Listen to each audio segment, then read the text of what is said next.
otra.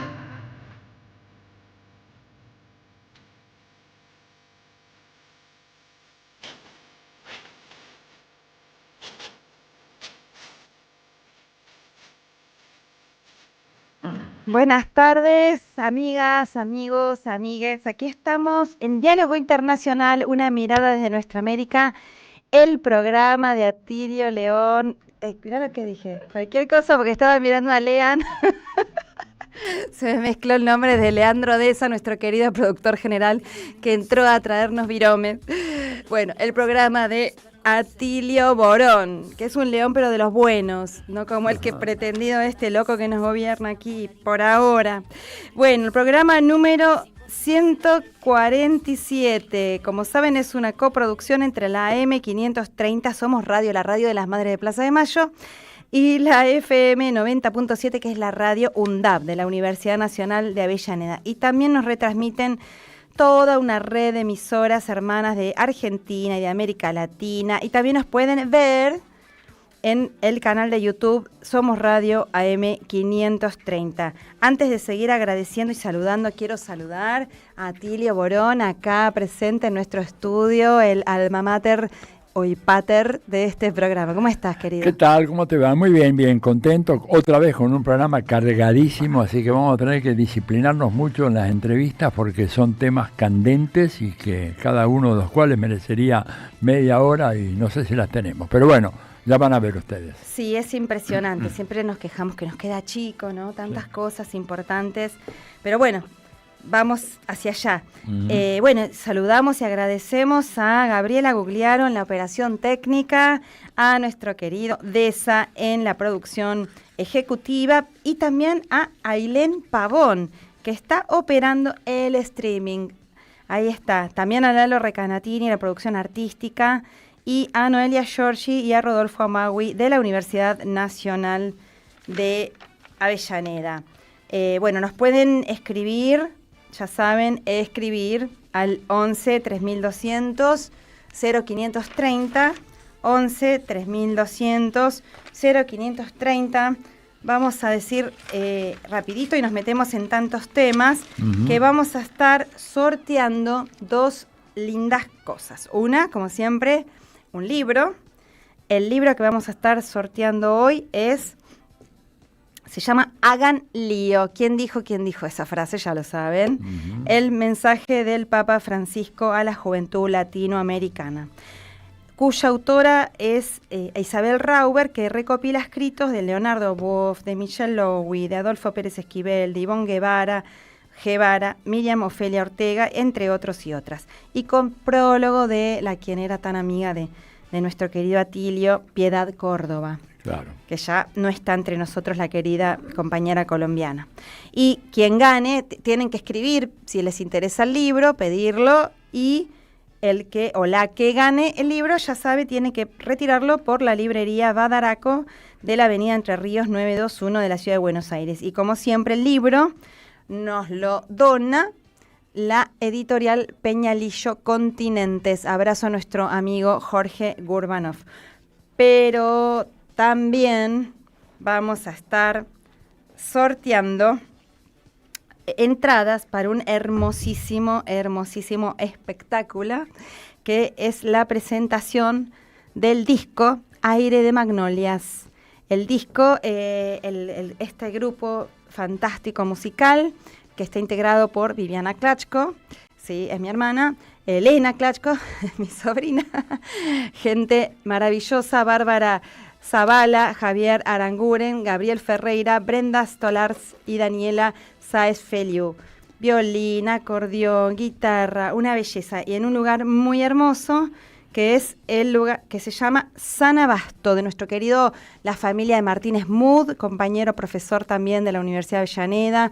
Un lugar muy noventoso, Atilio, está espectacular, sí. San Abasto, sí. Hermoso. Esto va a ser el 21 de septiembre, o sea, mañana no, el próximo domingo, a las 19 horas, en San Abasto, Subterráneo Cultural, Sánchez de Bustamante, 632, aquí en la ciudad de Buenos Aires. Así que a quien le interese participar de este sorteo para ver la presentación del disco de música popular latinoamericana, Aires de Magnolia en San Abasto, tiene que pedir especialmente por eso y dejar los últimos 3 nombres y los 3 últimos números del documento.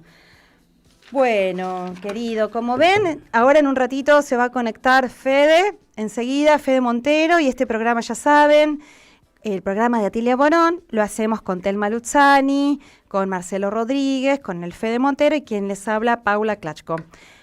Yo, Paula, que acabo de volver antes de ayer, ya estoy perdida de Caracas, de Venezuela, y Marce ahorita está en Venezuela. Así que, porque había, yo ya les voy a contar en un ratito qué estuve haciendo por allá, y Marce está participando del Congreso del Partido Socialista Unificado de Venezuela, como tantos otros compañeros y compañeras del mundo que están también como invitadas del Congreso. Y también nuestra querida Telma anda también de viaje, Sí. Así que, estamos con Atilio y Fede en un ratito más se va a conectar. Pero bueno, ¿cuántos temas, Ati? ¿Por dónde querés empezamos, ¿qué pasó con ese ataque de un barco de la Marina norteamericana ahora a un bote pesquero, una lancha pesquera? ¿Cómo es la cosa? ¿Venezolana? Sí, hubo dentro de esta... Venimos hablando, ¿no? Semana a semana, ya hace un par de semanas, de un nuevo ataque, amenaza militar en las costas del Caribe, apuntando contra Venezuela, que contó con la solidaridad de los cancilleres de la CELAC y no de toda la CELAC, por ejemplo Argentina, obviamente no, de una gran parte de países de la CELAC, pero esta amenaza militar que consta, de hecho, ¿no? Concretamente de 8 buques de guerra con 1.200 misiles apuntando hacia Venezuela, con un submarino de propulsión nuclear y 4.500 marines en esos destructores y barcos de guerra, viene cometiendo tropelías, se está acercando paulatinamente a las costas, al mar territorial venezolano, pero se conoció en estas horas que ayer hubo algo también muy grave. Nos están provocando claro, para buscar la excusa para, avanzar, porque no la tienen, inventaron lo que hablamos aquí, que vos tanto también todos denunciamos, el tema de tratar de inventar que el gobierno venezolano es un cártel narcoterrorista, le agregan la palabra terrorista, que ustedes saben que eso habilita desde la legislación o como visión estadounidense, habilita lo que llaman los ataques preventivos, ¿no? Así es. Entonces es grave, un cartel de los soles que no existe, hablamos ya bastante de eso en este programa, pero ahora, ayer, justamente, atacar, lo que hicieron ayer fue abordar, pero lo peligroso es que fue en aguas territoriales venezolanas, o sea, se metieron en aguas venezolanas y abordaron, acá tengo bien los datos abordaron un barco, estoy buscando, acá lo tengo, es un comunicado hay muchos comunicados, el primero es importante de la propia Cancillería venezolana, pero acá estoy abriendo un comunicado de la Red en Defensa de la Humanidad de Cuba, que anuncia que el canciller de la República Bolivariana de Venezuela, Iván Gil, denunció ante la comunidad nacional e internacional el asalto hostil por parte de la Armada de Estados Unidos a la embarcación atunera, o sea, un barquito pesquero de atún. Sí. Carmen Rosa, el nombre de la embarcación, el pasado 12 de septiembre, ayer, donde de manera ilegal retuvieron a 9 pescadores que hacen faena en la zona económica exclusiva en el mar venezolano. Eso ya es grave. Claro. Hecho considerado como una provocación abierta y directa y una agresión contra la nación. El canciller Iván Gil informó que esta unidad militar estadounidense llamada Jason Dunham, de matrícula no importa. Bueno, eso. Pirulo, la matrícula está equipada con importantes armas, misiles, efectivos militares y oficiales con armas largas de guerra, quienes de manera ilegal, ilegítima y hostil utilizaron sus medios para ocupar una inofensiva nave venezolana. ¿Qué pasó con ellos? ¿Devolvieron? En principio no los mataron. Ni los arrestaron tampoco. No se sabe mucho más, porque aparte es una información que salió hace unas horas, o sea que hace unos ratos, no tuve tiempo de indagar mucho más. Empezaron a circular estos informes. En Telesur también, viniendo para acá mientras pedalaba en la bicicleta, escuchaba, están denunciando lo mismo. No tengo más detalles si, en principio, la gravedad de meterse en un barco en aguas venezolanas ya es un paso mayor de violación, ¿no? Al territorio venezolano. Ya no es una amenaza, sino que ya van avanzando. Y bueno, esto se suma a toda una serie de... No sé si querés, Atilio, que hablemos ahora del asunto. Sí, hablemos un ratito de eso, claramente, porque me parece que vale la pena, ¿no? O sea, hay una ofensiva muy fuerte, brutal. Estados Unidos quiere recuperar a como dé lugar Venezuela, lo que dijo Donald Trump cuando Biden era presidente, que ya la teníamos en un puño y los inútiles, los demócratas, la dejaron caer, así que ahora las vamos a retomar. Y todo esto se inscribe en esa línea, ¿no? Sí, tal cual. Dijo, ahora estábamos por tener el petróleo gratis y ahora lo vamos a tener que pagar. Claro. Así de clarito, ¿no? Así, lo dicen. Sí, además del, entre comillas, el mal ejemplo de tener otra, además de Cuba, ¿no? Otra ahí tan cerquita, revolución bolivariana en camino a la construcción de una sociedad distinta, alternativa, autodeterminada. Eso ya es insoportable. A ver, nos recuerda, todo parece, en esta cuestión de que la historia parece que a veces quisiéramos dar vuelta a las páginas de la historia y no podemos. Nos recuerda, y en estos días que yo estuve allá en Caracas, todo el tiempo se traía a la mente el bloqueo naval de potencias europeas, Inglaterra, Alemania, Italia, en aquel caso de 1903, cuando un presidente muy digno de la Venezuela de principios del siglo XX, Cipriano Castro, se negaba a pagar una deuda externa totalmente ilegítima de sus predecesores, una deuda odiosa y legítima, diríamos hoy. Como la que tiene Argentina. Por ejemplo. Entonces vinieron los barcos, hicieron un bloqueo naval, que no fue solamente un bloqueo, porque hubo incursiones militares, bombardeos a puertos, asesinatos. Bueno, pareciera, ¿no?, que nos quedamos en esa historia. De ahí la doctrina Drago, que estableció también la oligarquía acá, el canciller, que no era el canciller Drago de Roca, de la segunda presidencia de Roca, pero que bueno, acá no eran giles, eran oligarcas, pero no giles, y también estaban endeudados con ingleses. Entonces la doctrina Drago dice que no se puede permitir en nuestra región una invasión militar por el pago de una deuda, ¿no? Bueno. Eso es una anécdota histórica interesante, pero ahora tenemos este bloqueo naval. A ver, en Venezuela, primero lo que dicen las autoridades de Estados Unidos, que se la pasan amenazando a Venezuela, y lo que dicen todo el tiempo, ¿no? Desde que asumió Trump, que dice lograr la paz a través de la fuerza. Así es. Es un oxímoron muy trágico, pero así lo dicen.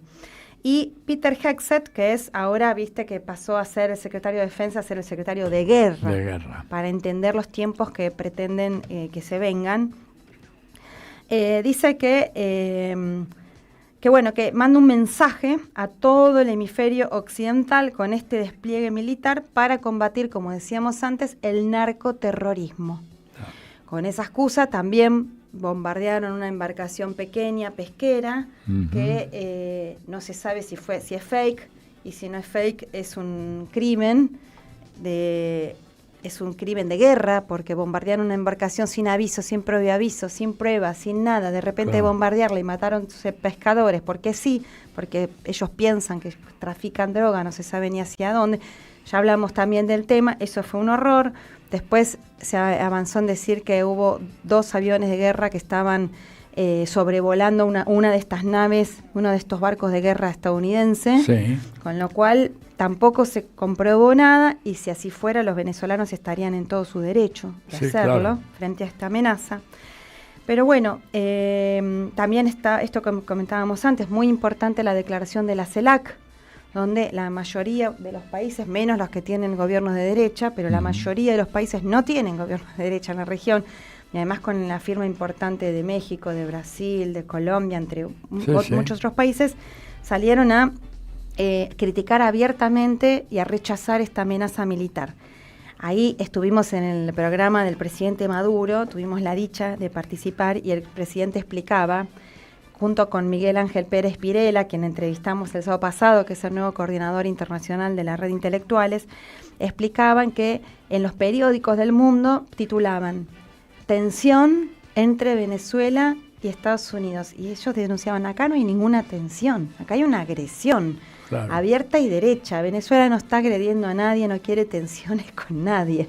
Acá hay una agresión, no una tensión, no es bilateral la cosa, es unilateral, es una agresión completa.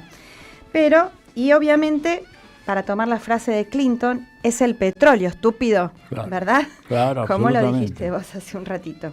El petróleo, y no solamente el petróleo, el oro y un montón de tierras raras y recursos tremendos que tiene esa tierra hermosa de Venezuela. Pero en Venezuela están alertas, están preparados. Chávez siempre lo dijo y Nicolás Maduro continúa, y la Fuerza Armada Nacional Bolivariana y las milicias continúan en la misma tónica. Venezuela, la revolución bolivariana es un proyecto de paz, es una revolución pacífica, pero no desarmada. Por lo tanto, y frente a semejante amenaza, por supuesto que se están preparando. Ellos desean fervientemente la paz y que esto no pase en escala a mayores. Ellos no están escalando. Los que escalan son los Estados Unidos buscando permanentemente una provocación. Pero, entonces, sí están preparados, están en alerta, se están alistando, ya venimos comentando esto también. Hay un alistamiento masivo de la población venezolana, y te digo que como diríamos en palabras de acá, atraviesa la grieta, porque no es que se alistan los chavistas y las chavistas. Un montón de gente que por supuesto no quiere que bombardeen sus casas, sus familias, sus hijos, sus cabezas. O que destruyan obras fundamentales para Venezuela, como la refinería El Palito, por ejemplo, o la gran represa del Guri, ¿no es cierto?, en el sur de Venezuela, que pueden ser blancos de un ataque con misiles de Estados Unidos. A mí lo que me preocupa, y perdóname si por favor, conecto esto con lo de el ataque de Israel a Qatar, ¿no es cierto?, que también ahí lo que vemos es, bueno, Qatar es el sexto país árabe que agrede Israel a lo largo de su historia, ¿te das cuenta? El sexto. Grave. Vale, muy grave. Y además agredieron para matar a los negociadores de Hamás que estaban ahí justamente para llegar a un arreglo de paz, cosa que Israel no quiere y lo ha probado infinidad de ocasiones. Lo que me preocupa a mí es que esos misiles de alta precisión que tiene Israel puedan también ser utilizados por Estados Unidos para afectar, ¿verdad?, a la dirigencia del proceso bolivariano. O sea, realmente hoy en día, tanto el presidente Maduro como la plana mayor de la revolución bolivariana tienen que redoblar sus cuidados porque evidentemente hay hoy en día una tecnología militar que te permite hacer una operación quirúrgica, como le hicieron en Irán, como le hicieron ahora en Qatar, y no sé si esta gente no está dispuesta a hacerlo en Venezuela. Y para eso, digamos, es decisiva la solidaridad, no solamente de América Latina, sino de todos los pueblos libres, y sobre todo la manifestación que pueda tener al respecto el sur global, que me parece fundamental para disuadir a los americanos de no meterse en ese terreno. Muy grave, además si lo hacen con Qatar, que es un aliado occidental. Tienen la más grande base militar de los Estados Unidos del Medio Oriente, está en Qatar. Exactamente. Y parece que para los demás, ¿no? Así es, bueno, por eso te digamos, estamos viviendo un momento muy difícil. Muy delicado.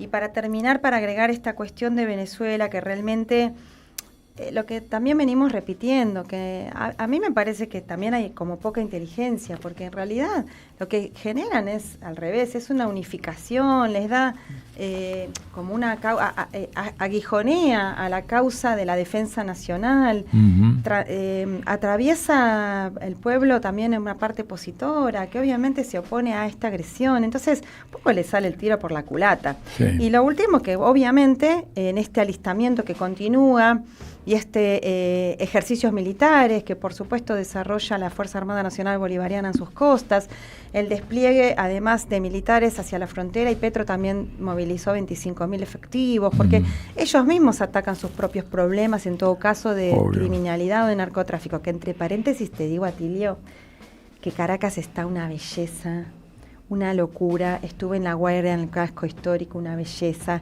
La playa llena de gente. Por suerte esta vez me escapé un ratito ahí el domingo con amigas, con Orlenis y con Camileiris. Les mando un beso enorme. La periodista Orlenis, ahí pueden buscar sus videos para ver la playa donde va toda la gente, ahí cerquita de Caracas. Absoluta normalidad en la vida cotidiana. Una felicidad total.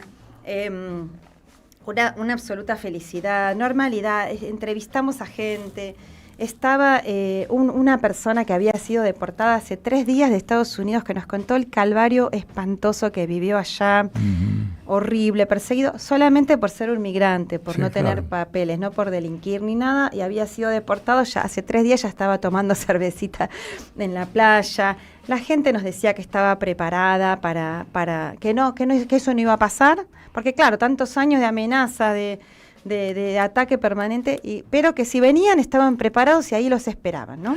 Y lo último, te digo esto, lo que estuvo diciendo Nicolás, el presidente Nicolás Maduro, dijo: estamos preparados para pasar a la lucha armada si hay agresión. Por supuesto que no les queda otra opción que repetir eso. Sí, yo digo un poquito, estuve mirando algunos informes de militares norteamericanos, ¿verdad?, sobre las posibilidades de un ataque, de una invasión, y en general la opinión de esos expertos militares es muy negativa, muy contraria, diciendo de que una invasión a Venezuela supone la movilización de una fuerza de por lo menos 200.000 efectivos.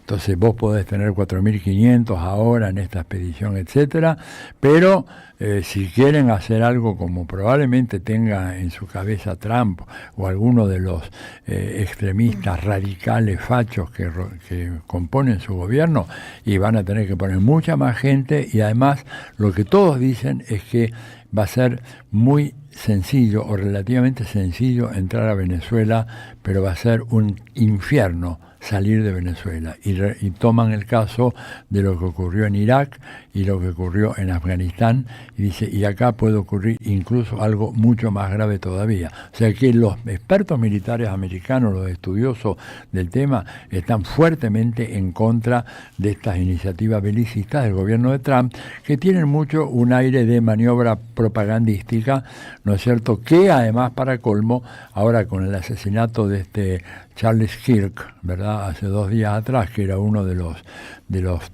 tuiteros, digamos, de las fuerzas del cielo, equivalente allá en Estados Unidos, la gente esa de la extrema derecha radical norteamericana está más loca que nunca. Por eso hay que andarse con mucho cuidado. Sí, la verdad que sí. Y bueno, fueron capaces de hacer tantas cosas en la historia, y precisamente esta semana se cumplió un aniversario más, el 11 de septiembre, además de ser el Día de la Maestra y del Maestro, y recordamos a Rosarito Vera Peñalosa, y a toda la lucha de las docencias en nuestro país, que está siendo tan castigada. Además, el aniversario del golpe contra Allende, Atilio, la verdad que... 52 años del golpe en contra de Salvador Allende. Así encontramos la continuidad, digo, entre estas amenazas que hacen hoy tienen una continuidad con aquellas, porque ese golpe fue dirigido, no solamente financiado y apoyado, sino también dirigido, ¿verdad, Atilio? Dirigido, e incluso con personal de la CIA directamente involucrada en el terreno. No hay duda. Digo, para Estados Unidos no hay ninguna duda, para la derecha norteamericana, de que nosotros le pertenecemos a ellos, y que cualquier pretensión de autodeterminación es un desafío a los intereses nacionales y a la seguridad nacional de Estados Unidos. Por eso es tan grave la situación que estamos enfrentando. Así es. ¿Querés, Atilio, escuchar un ratito las palabras de Allende? Uy, sería maravilloso. Un poquitito, favor. A ver.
así habla Atilio, adelante. No, impresionante, digo, el discurso de Salvador Allende, realmente un discurso lleno de contenido, con una serenidad. Cuando él dice, estoy seguro que la voz metálica, el tono metálico de mi voz llegará a lo más profundo del pueblo chileno, realmente dijo una enorme verdad. Ahí está su herencia, su legado, que todavía hoy, 52 años después, sigue siendo absolutamente fundamental, no solo para Chile, sino para todos los pueblos que buscan su autodeterminación. Bueno, nada más quería decir esto, y entonces un sincero homenaje a la memoria de don Salvador Allende, a quien tuve la enorme suerte de conocer y poder reunirme con él en 2 ocasiones, mientras yo estaba en Chile. En fin, bueno. Qué hermoso, Atilio. Sí, muy linda experiencia. La verdad, un señor en todo sentido de la palabra, y un hombre de izquierda absolutamente integral, sin fisura. Pero bueno. De esos que necesitamos tanto. Tanto, claro. Así es, un imprescindible. Bueno, vamos a la tanda en Diálogo Internacional y enseguida volvemos con muchísimo más.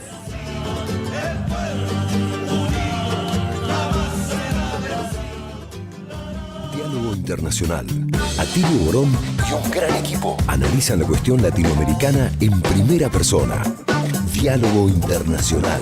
Los sábados a las 18 en AM530. Somos Radio. En Banco Credicop tenemos 276 filiales con la mejor atención personal, donde te resuelven todo siempre con una sonrisa. Movete a Credicop. Movete a un banco distinto. Banco Credicop Cooperativo, la banca solidaria.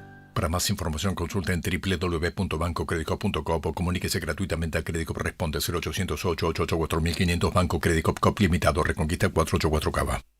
Tronador, agua mineral, botellones y dispensers para el hogar y la oficina. Hacé tu pedido al 4201-2627 o mandanos un mail a info@aguatronador.com.ar. Tronador, agua de mesa envasada. 12 de octubre 632 en Avellaneda. Hay que tener memoria, pero también cuestionarnos todo el tiempo. ¿Memoria y qué? ¿Memoria y cómo? ¿Memoria y para dónde? Voces y cantos, historia y futuro, lo que fue y será de las madres de Plaza de Mayo. La Plaza y la Palabra, con Demetrio Iramain y Luis Iramain. Los domingos a las 13, en AM530, la radio de las madres de Plaza de Mayo.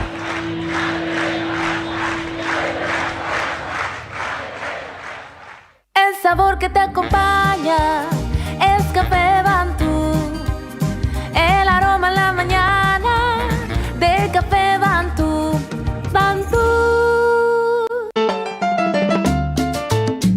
La patria no se vende itinerante. Con Carlos Polimeni, un espectáculo de radio, historia, política, poesía y música en vivo. Domingo 14 de septiembre a las 13 en Espacio Ruca Pirén, Mazzini 2390 Gleu.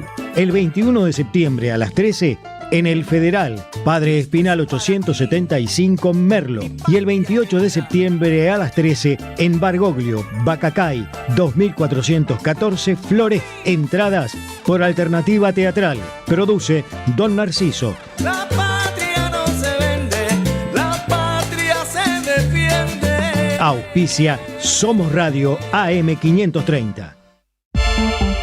Las voces se multiplican. Nuestra comunidad se agranda. Este descubrimiento de hace 100 años le dio vida a muchísima gente. Gracias a la Comunidad 530, renovamos nuestra planta transmisora. Más potencia, más llegada. AM530 Somos Radio. A todo el país. RCT, Club Vacacional, Spa y Playa en Chapalmalal. Es tiempo de compartir. Compartir el relax, el disfrute, los deportes, exquisita gastronomía y el descanso. Departamentos, spa y playa entre el campo y el mar. Es tiempo de compartir la vida. RCT, Club Vacacional y Spa. Reservas @rct.coop. 54 911 4097 3030. Web rct.coop.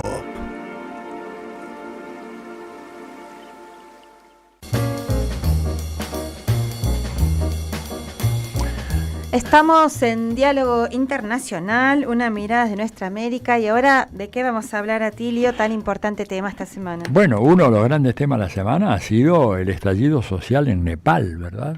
Que realmente ha tenido una virulencia extraordinaria, ¿no es cierto? Y para eso vamos a conversar con Taddeo Castiglioni, que es un periodista de política internacional, especialista en el sudeste asiático, uno de los pocos que tenemos en nuestro país, para que nos explique qué fue lo que pasó en esta revuelta, que ya tiene 51 muertos, logró la renuncia del primer ministro, y varias cosas más. Taddeo, buenas tardes. Atilio Borón y Paula Clacho, acá te saludamos de Radio Madres y Radio UNDAV en nuestro programa Diálogo Internacional. ¿Cómo estás? Muy buenas tardes, estimado Atilio, un saludo para vos, para todo el equipo y bueno, para nuestra querida audiencia, una gran alegría poder compartir con ustedes. Bueno, contanos, a ver, ¿qué fue lo que pasó en ese país que aparentemente Katmandú? Yo recuerdo que mucha gente, sobre todo en la época de oro del hipismo, peregrinar a Katmandú era tan importante como para los católicos ir al Vaticano o para los judíos llegar a Jerusalén. Y ahora de repente se arma una situación explosiva, una irrupción de las masas que acaba, digamos, con un gobierno. ¿Qué fue lo que pasó ahí?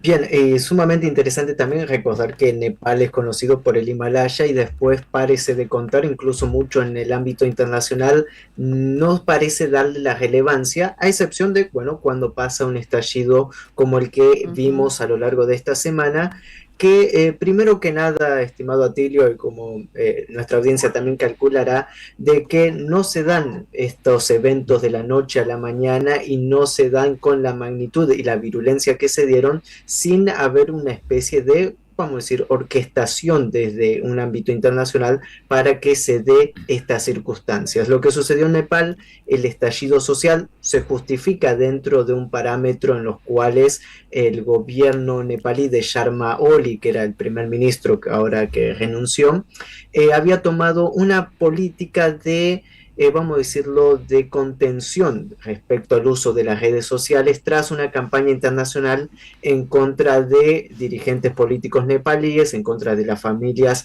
de los dirigentes políticos nepalíes, mezclando una suerte de queja social con respecto a denuncias graves de corrupción, una élite política la cual vivía en la abundancia, cuando, por ejemplo, hay un 20% de desempleo juvenil, pérdida de oportunidades, una crisis tras las lluvias monzónicas y las inundaciones que hicieron colapsar parte del país, y en medio de esto, bueno, había una parte de la élite política disfrutando a lo largo del mundo en hoteles 5 estrellas con todos los lujos. Entonces eso fue capitalizando un descontento social, el cual tuvo una gran repercusión a través de la utilización de redes sociales, pero que más que actores internos dentro de Nepal, acá lo que se vio también fue una estructura internacional de desestabilización del país, teniendo en consideración que cuando hablamos de Nepal, hablamos de un país que únicamente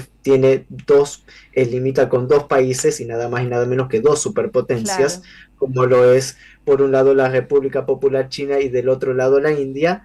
Y también fijémonos el timing, el momento exacto del cual se da esta revuelta social, que es nada más y nada menos cuando tanto Narendra Modi en la India como Xi Jinping deciden empezar una nueva hoja, dejar detrás un capítulo de tensiones, comenzar a desandar un camino más bien de unión del sur global con una potencialización entre los 2 países con mayor población mundial, y en medio de esto, bueno, un incendio local en buena hora o en mala hora, según el ojo que se mire, que crea una desestabilización en el medio de 2 superpotencias que justo estaban llegando a buenos acuerdos. Si empezamos a atar algunos cabos, nos vamos a dar cuenta de que el escenario en Nepal, más allá de, vamos a decirlo, una justificación social que se podría tener, la virulencia de las manifestaciones y la llevada a la renuncia del primer ministro, pese a que, vamos a decirlo,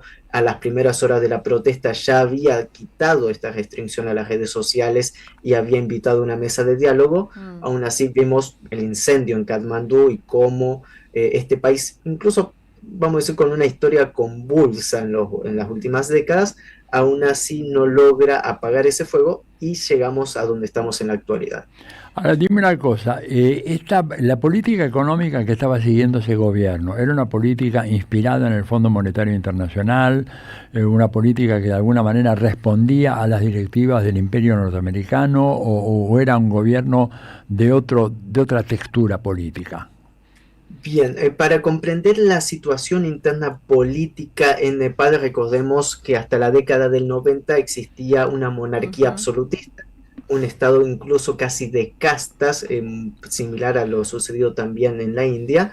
Luego pasa a una monarquía constitucional y una guerra civil con elementos armados que buscaban el derrocamiento de la monarquía, entre ellos una gran coalición de partidos de izquierda y maoísta incluso, que luego conforman coaliciones políticas desde el año 2008 hacia adelante, las cuales no logran dar la transformación necesaria y no logra estar tal vez a la altura de la sociedad en lo que se estaba tratando de, bueno, en medio de las continuas transformaciones, buscar algunas salidas que se puedan dar a favor del pueblo en todo su conjunto. Esto sumado a la coyuntura social que luego de la pandemia del COVID, en un país que vive meramente del turismo internacional, con todo lo que esto significó, una recuperación mucho más lenta a nivel regional, en recuperación de salarios mínimos, en recuperación de incluso niveles de educación.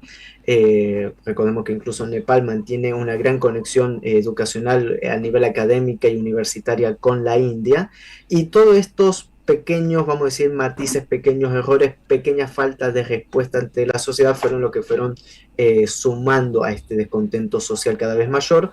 La coalición de partidos gobernantes de izquierda tampoco logran las transformaciones necesarias y a la misma vez buscando estas nuevas transformaciones y lograr dar una respuesta, se decide, por ejemplo, y esto fue algo que también nos tiene que llamar la atención en medio de este estallido social, que Sharma Oli, el primer ministro, se había reunido incluso con Vladimir Putin en la cumbre en Tianjin de la Organización de Cooperación de Shanghái, hablando de que, bueno, Nepal está abierto a nuevos mercados internacionales de inversiones, a la vez de que también necesita un resguardo en esta plataforma de verdaderamente seguridad colectiva, como es la Organización de Cooperación de Shanghái, en los cuales Nepal se ofrecía también ser miembro pleno de esta organización, por lo cual también démonos la imagen de que ya no está Sharma Oli como primer ministro y esto va a quedar en el aire al menos hasta los próximos años.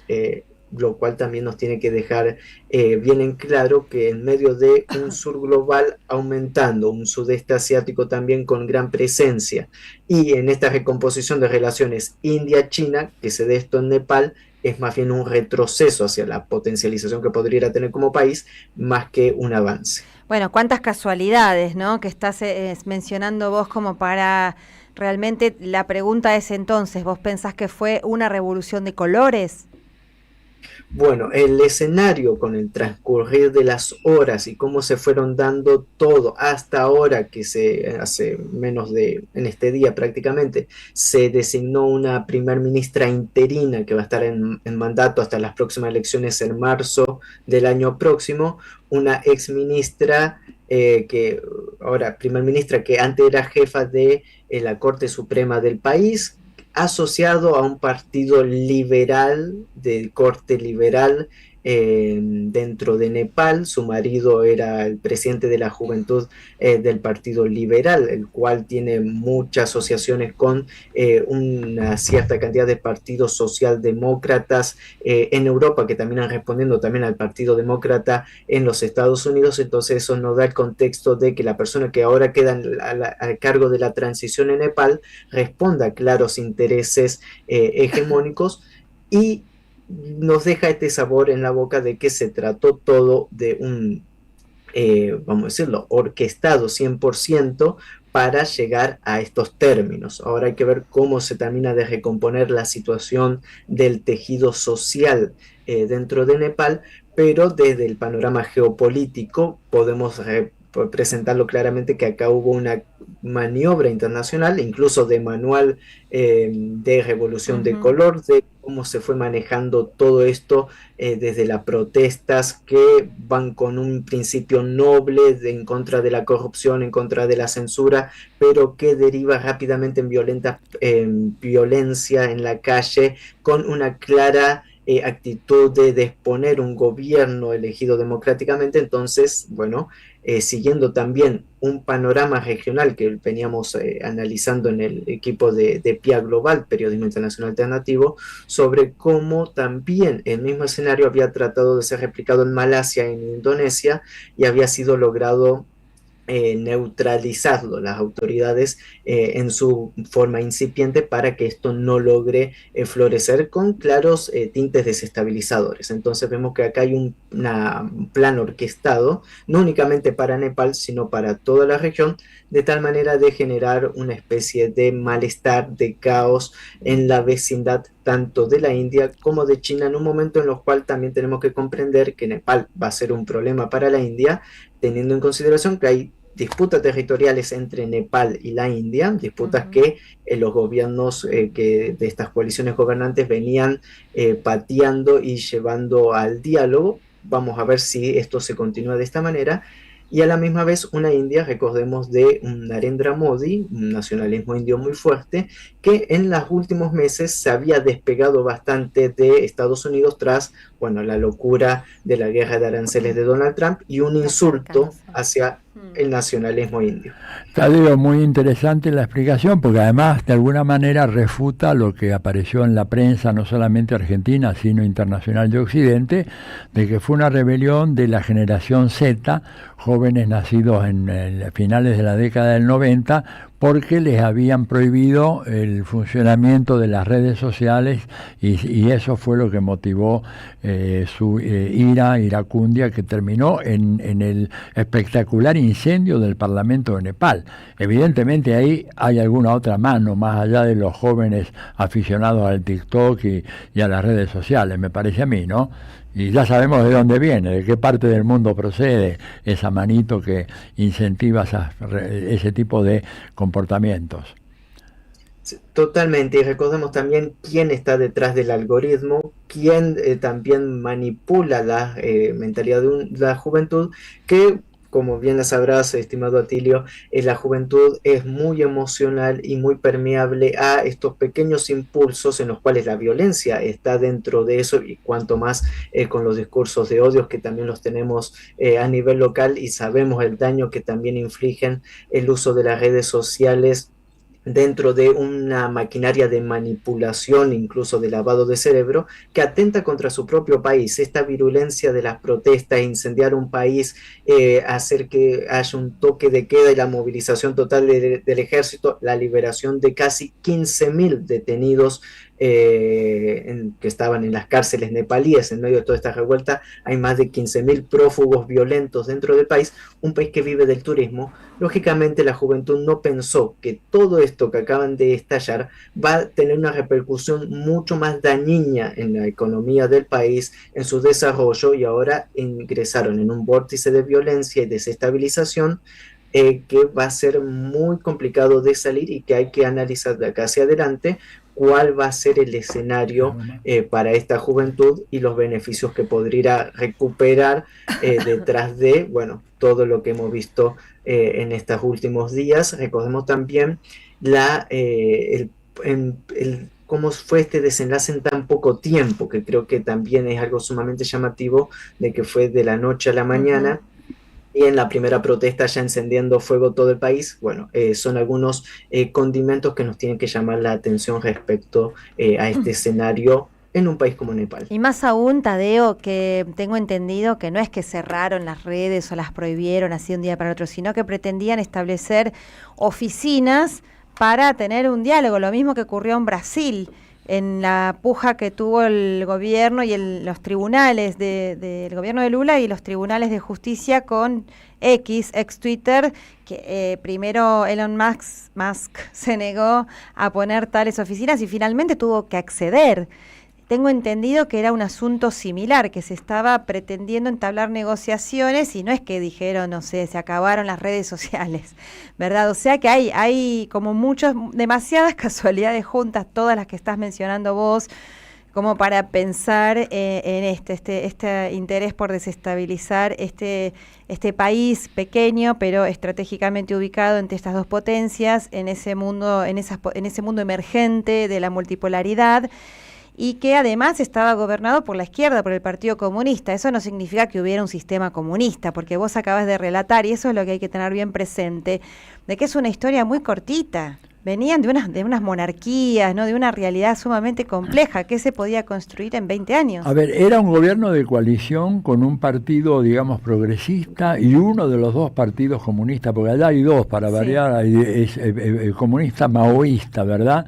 Pero que adoptaron un curso de gobernanza neoliberal, esa coalición, adoptó esa coalición un curso neoliberal, al estilo de lo que vemos en ciertos progresismos latinoamericanos, ¿no? También. Sí, claramente incluso yo le daría ese condimento casi de socialdemocracia, de que si bien parece ser una izquierda, por el otro lado no va a la raíz de los problemas, sino que vamos diciendo, va poniendo parches sobre la marcha, que es lo que incluso generó todo este caos, y también de que haya una élite política muy rica, muy ostentosamente rica también, en medio de estas desigualdades, y lógicamente... Perdón, Tadeo, esa élite... para aclarar, esa élite que vos decís ostentosamente rica era esta élite de izquierda del Partido Comunista Maoísta y este Partido Socialdemócrata en coalición. ¿Esa misma élite era la súper rica? Exactamente, y fue parte de la campaña de redes sociales que se utilizó de los hijos de... Entonces ponían las fotos de todos los hijos de los líderes políticos que estaban en el extranjero, que vivían subiendo fotos con vehículos deportivos, etcétera, etcétera, y que esto lógicamente generó ese también malestar. Claro. Y hay alguien que sabe aprovechar todos estos escenarios, lógicamente es Estados Unidos, y mezclar discursos, porque es lo que se suele hacer. Entonces, una lluvia torrencial que deja 20, 30 muertos con inundaciones, eso no lo puede prevenir el gobierno, pero se van mezclando los diferentes discursos para crear un descontento social de que el gobierno no está presente, no nos ayuda, no nos representa, son todos corruptos, y deriva también en todo este escenario que muy difícilmente sea mejor de lo que se venía planteando, y también demuestra, bueno, la serie de errores políticos que al estar en el poder no logran solucionar, no únicamente transformar las realidades, sino que tampoco logran, vamos a decirlo, una contención.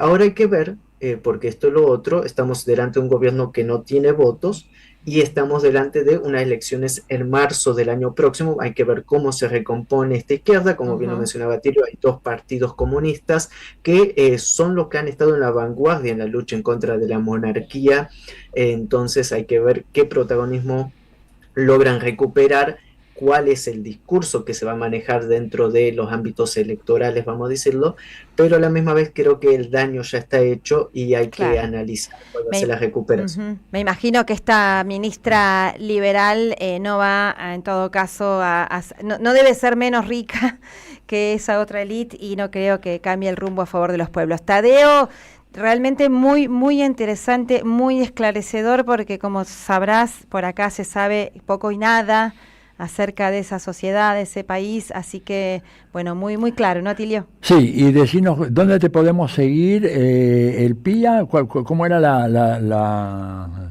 PIA Global. PIA Global, ¿no? PIA Global. Exactamente, ahí escribimos, soy el encargado de hacer el seguimiento en el continente asiático, y bueno, y también por las redes sociales, Tadeo Castiglione, me pueden encontrar en las diferentes redes sociales. Bueno. Un gran placer y una alegría, y bueno, un saludo Tadeo, para todos ustedes. Muchas gracias por tu informe, un gran abrazo, y nos mantendremos en contacto, ¿no? Porque acá seguramente va a haber mucha tela para cortar, porque esa situación geográfica, geopolítica de Nepal entre China y la India, con un llamado de Putin en el medio, y yo creo que mucha gente en Washington debe haber empezado a pensar, algo tenemos que hacer ahí. Te mandamos un gran abrazo, muchas gracias. Fuerte abrazo. Chau, chau. Bueno, era Tadeo Castiglione, muy interesante, ¿no? Muy claro, muy esclarecedor. Bueno, vamos a una tandita muy breve y volvemos con Diálogo Internacional. Vamos. Diálogo Internacional. Atilio Borón y un gran equipo analizan la cuestión latinoamericana en primera persona. Diálogo Internacional. Los sábados a las 18 en AM530. Somos Radio. RCT, Club Vacacional, Spa y Playa en Chapalmalal. Es tiempo de compartir. Compartir el relax, el disfrute, los deportes, exquisita gastronomía y el descanso. Departamentos, spa y playa entre el campo y el mar. Es tiempo de compartir la vida. RCT, Club Vacacional y Spa. Reservas @rct.coop. 54 911 4097 3030. Web rct.coop. ¡Wow! ¿Cómo dices cuenta DNI? ¡Wow! ¿Que ahora tienes plazo fijo? ¡Wow! ¿Y que tienes una tasa especial? ¡Wow! Y eso hace que tu dinero crezca. ¡Wow! Y crezca. ¡Wow! Y crezca. ¡Wow! Pará, ese último wow no entendí. ¡Wow! ¡Ah! ¡Que crece! Cuenta DNI. Tu plazo fijo de Banco Provincia es realmente wow. ¡Wow! Buscamos contarte lo que no te cuentan, conversar lo que te deja sin palabras y subirle el volumen a lo que se quiere callar. AM530 Somos Radio. Buscamos la verdad siempre.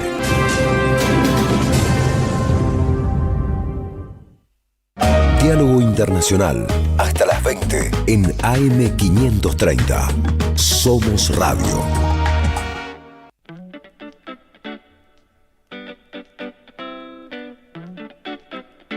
Bueno, dije que era cortita y así fue. Acá estamos en Diálogo Internacional porque tenemos muchos temas. Francia, Brasil, Bolsonaro, etcétera, etcétera. Panamá, una entrevista importante con Panamá. Bueno, por eso mismo vamos directo al grano. También el triunfo electoral en Buenos Aires, una buena noticia que vamos también a abordar en un rato. Pero vamos directamente, ya está comunicado con nosotros nuestro amigo Emilio Taddei. Él es doctor en Ciencia Política del Instituto de Estudios Políticos de París. También es miembro de la Red de Intelectuales y Artistas en Defensa de la Humanidad. Es un muy amigo nuestro, ya lo hemos entrevistado varias veces. Y Emilio, bueno, y queremos hablar con él por el tema de las protestas masivas en distintas ciudades de Francia. Realmente, bueno, y hay un nuevo primer ministro, Sébastien Lecornu, lo estoy seguramente diciendo muy mal, ahora Emilio nos va a ayudar. Fue nombrado primer ministro por Emmanuel Macron en reemplazo de François Bayrou. Así que bueno, realmente y muchos temas para abordar en corto tiempo con nuestro amigo Emilio Taddei. Emilio, adelante. Ahí está. Sacanos de la ignorancia. ¿Qué demonios está pasando en Francia? Buenas tardes, Atilio. Buenas tardes, Paula y queridos compañeros. Lo que está pasando en Francia es un nuevo capítulo de una extensa crisis que, como la llamó Ignacio Ramonet en una entrevista reciente, es una tormenta política y social que no puede ya calificarse como coyuntural. Uh-huh. Me pone contento esta mención de Ramonet porque en entrevistas previas, que como bien decía Paula, ustedes me hicieron, yo vengo insistiendo con esta idea. Esta crisis es una crisis que se viene desplegando desde hace tiempo. Uh-huh.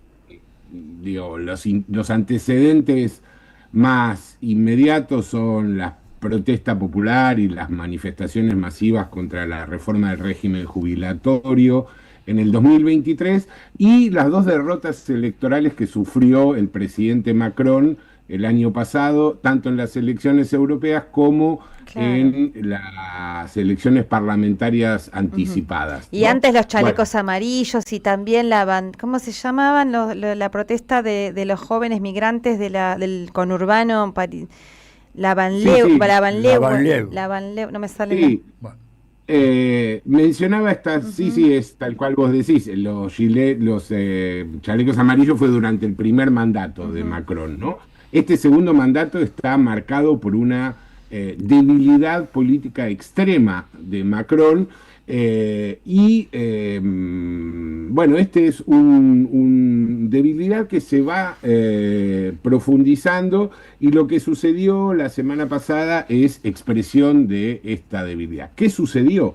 Bueno, sucedió que el segundo primer ministro nombrado desde el año pasado, no olvidemos que cuando Macron pierde las elecciones y la izquierda, el nuevo Frente Popular, gana la mayoría, Macron se niega a nombrar, en la tradición política francesa, un primer ministro salido de las formaciones mayoritarias, y en vez de nombrar un primer ministro, en ese caso una primera ministra de izquierda, nombra a un aliado suyo, que se llamó Michel Barnier, que duró pocos meses, entre septiembre y diciembre. En diciembre renuncia Barnier y asume Bayrou.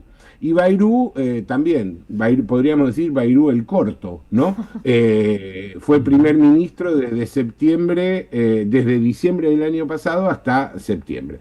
En agosto, Bayrou anuncia la formulación del nuevo presupuesto para el año 2026. ¿Y qué contenía ese presupuesto? Del proyecto de presupuesto, es que, digamos, las líneas generales apuntaban a reducir el déficit público, que fue de 5,4%, que se estipulaba en 5,4% para este año, en 4,6%, es decir, una reducción del casi un punto, 0,8%, en un año.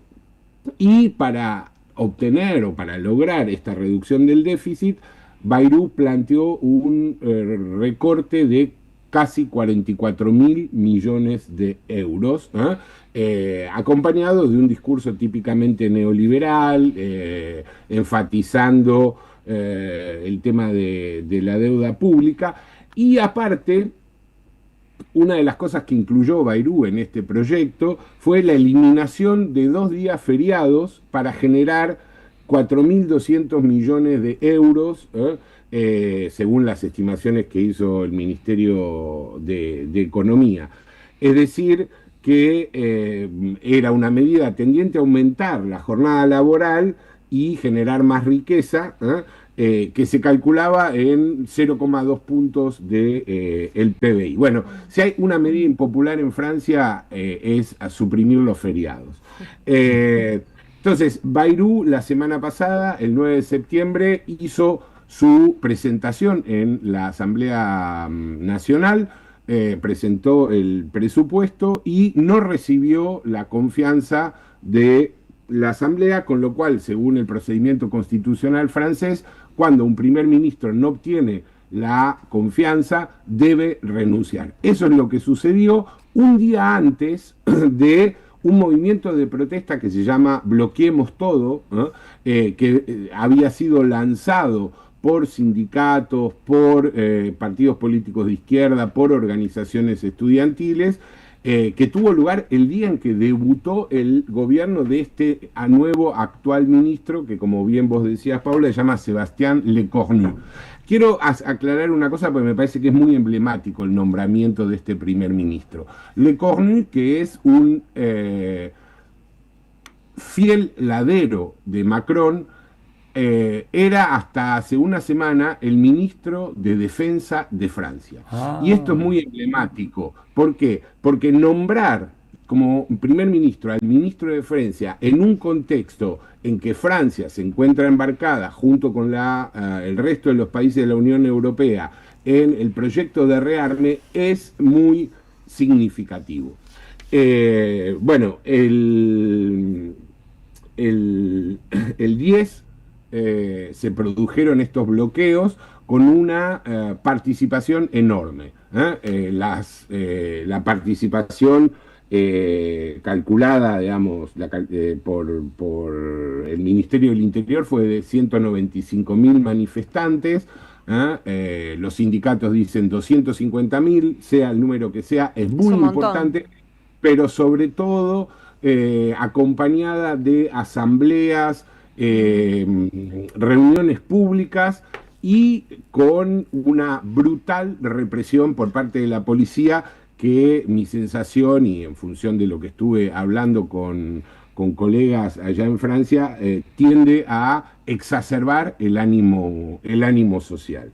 Este es un poco el escenario, ¿eh? Pero me parece que hay un elemento que es importante resaltar, y es que mientras el gobierno presentó este proyecto de recorte de presupuesto, con enormes recortes presupuestarios a nivel sanitario, a nivel de la educación, de la justicia, del transporte, recorte de empleos en el sector público, los empresarios y la gran burguesía francesa siguen beneficiándose de la política económica de los gobiernos macronistas. Calculemos que el Estado francés distribuye al menos 211.000 millones de euros en ayuda pública a las grandes empresas, prácticamente sin condiciones, sin supervisión, sin ningún tipo de compensación, y estas enormes ayudas se traducen en enormes ganancias para el capital, que se reflejan, por ejemplo, en el pago de 97.000 millones de euros a los accionistas del CAC 40, que es el índice bursátil de la Bolsa de París, y la mayoría de las grandes empresas francesas obtuvieron beneficios por 131.000 millones de euros el año pasado. Entonces, en este escenario, pedir un esfuerzo, un sacrificio de 44.000 millones de euros en un contexto donde viene aumentando la inflación y la tasa de crecimiento es muy baja, se calcula que este año la economía francesa va a crecer entre 0,6 y 0,8, cuando el promedio anual entre 1951 y 2024 fue de 2,91%. Entonces, la sociedad francesa está sentada sobre un volcán, y este volcán viene escupiendo lava de a poquito, y creo que en este momento estamos en una situación o en un nuevo momento de esa crisis. ¿Puede haber un llamado anticipado a elecciones presidenciales en Francia bajo esta circunstancia? Bueno, como yo decía al principio, Atilio, Macron disolvió la Asamblea Nacional el año pasado e hizo llamado a elecciones. En el procedimiento constitucional francés hay que esperar un año desde una disolución para poder disolver nuevamente y volver a convocar. Macron podría eventualmente disolver nuevamente la asamblea y convocar a nuevas elecciones. Lo que pasa es que aquí lo que está en cuestión ya es la propia figura presidencial y el procedimiento de destitución, el procedimiento para llamado a nuevas elecciones se habilita por dos caminos, o por renuncia, cosa que Macron no va a hacer, o por destitución del presidente. La Francia Insumisa, que es el principal partido de la izquierda francesa, acaba al día siguiente de la demisión del gobierno de Bayrou, acaba de introducir un proyecto de pedido de destitución del presidente Macron, que necesita los 2/3 de la Cámara de Diputados. Esos 2/3 se obtuvieron para negarle la confianza al gobierno de Bayrou, pero es muy difícil que puedan obtenerse para, por lo menos ahora, para la destitución de Macron. Lo cual no quiere decir que si la situación social evoluciona y escala, bueno, se pueda desembocar en un escenario semejante. Yo por ahora, y conociendo un poco la tradición política francesa, veo difícil, pero realmente Macron construyó una encerrona, porque si hoy disuelve, es claro que pierde, y pierde por mayor diferencia que el año pasado, con lo cual, nuevamente desoír el veredicto electoral y nombrar un nuevo primer ministro de derecha se le complicaría. Entonces, estamos Macron ha llevado la situación político-institucional a un límite desconocido en la historia de la Quinta República. Yo personalmente tiendo a creer que habrá que esperar hasta el 18 de septiembre, donde hay convocado una huelga general en Francia de todas las centrales sindicales. Bien. Para ver cómo evoluciona la situación. Qué importante, porque allá cuando hay huelga, ¿no? También se para el país, así que ahí veremos a las fuerzas populares en acción. Emilio, bueno, nada, estamos muy mal de tiempo, pero de todas maneras que tenemos ya un informe muy general que nos ha hecho Emilio, no solo muy general, con datos particulares muy precisos. Te agradecemos mucho, Una Emilio. sola cosa, Tilio, déjame por favor, decir. sí, por favor. Lo que me parece importante subrayar es que el acuerdo nacional, es decir, el partido de la extrema derecha lepenista, está sumamente incómodo, porque este malestar popular los deja fuera de foco, ¿no? Este proceso de movilización. Y esto es muy importante en términos generales europeos para demostrar que allí donde existe un polo de rearticulación de la izquierda, de los sectores populares, es posible poner a la defensiva a la extrema derecha, que es lo que está sucediendo en este momento, porque el agrupamiento nacional votó, digamos, la censura contra el gobierno de Bayrou, pero no dice públicamente que va a votar contra el recorte presupuestario. Bien, perfecto. Emilio Taddei, muchísimas gracias por tu informe. Seguiremos en contacto porque yo creo que las cosas van para largo en Francia, como vos muy bien anticipaste. Un gran abrazo. Un gran abrazo para todos y un saludo a la audiencia. Gracias. Chau, Emilio. Era Emilio Taddei, analista, doctor en Ciencias Políticas del Instituto de Estudios Políticos de París, hablando sobre Francia. Y creo que ya vamos así como un torbellino.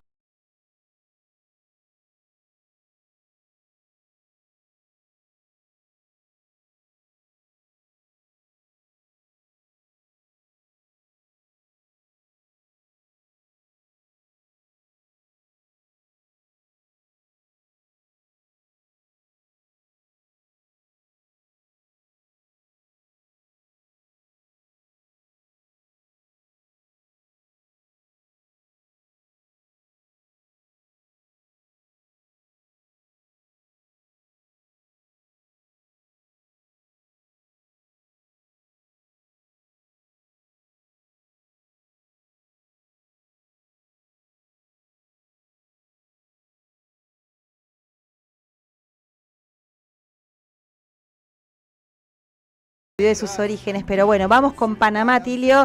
Y vamos con Saúl Méndez, líder del SUNTRAX, el Sindicato Único de Trabajadores de la Construcción y Afines de Panamá, que nos parece que necesitamos que nos explique un poco qué es lo que está pasando ahora en Panamá, por favor. Saúl, buenas tardes, aquí desde Radio Madres, Paula Calacho y yo te saludamos. ¿Cómo estás?